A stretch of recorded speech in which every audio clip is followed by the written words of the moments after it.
নমস্কার বন্ধুরা, কেমন আছেন সবাই? আজকের সকালটা শুরু হোক এখান থেকেই। এটা আমার একটা ছোট্ট ছাদ।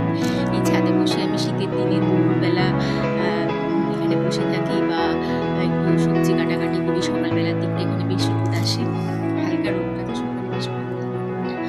আর এখানটা বেশ প্রকৃতির মাঝখানে, আমার প্রকৃতির মাঝখানে থাকতে খুব ভালো লাগে। তা যাই হোক, এবার সকালবেলা তো কাজের তাড়া ভীষণ, সকালবেলা প্রচুর কাজ। তো এইখানে না সবজি আনতে গিয়ে দেখলাম আজকে পেঁয়াজ কালি আছে। পেঁয়াজ কালির একটা তরকারি করবো। আর এই হচ্ছে বেতো শাক। এই বেতো শাকগুলো দেখে মনে পড়ে গেল যে এই বেতো শাকগুলো না এখানে কিনে নিয়ে আসতে হয় বাজার থেকে। আর আমার বাপের বাড়িতে তারকেশ্বরে, আমাদের গ্রামের বাড়ি, ওখানে আলু চাষ হয়। তো ওই আলু চাষের জমিতে না এই শাকগুলো এমনি এমনি জন্মায়। আর ওগুলোকে লেবার দিয়ে তুলে ফেলতে প্রচুর টাকা খরচ হয়। আর আলু জমির আলেতে এগুলো এমনি পড়ে থাকে জঞ্জাল হিসেবে। আর এখানেতে এগুলো কিনে খেতে হচ্ছে, কারণ এখানে তো ধান চাষ হয়, আমাদের জমিতে আলু চাষ হয় না। আর এই শাকগুলো খুব বেশি পাওয়াও যায় না এখানে।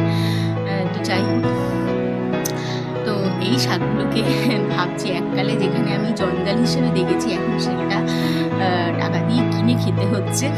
তবে খুব ভালো লাগে জানেন, শাকটা খাওয়াও ভালো। শীতকালেতে প্রতিদিনই প্রায় কিছু না কিছু শাক শীতকালেতে খাওয়াই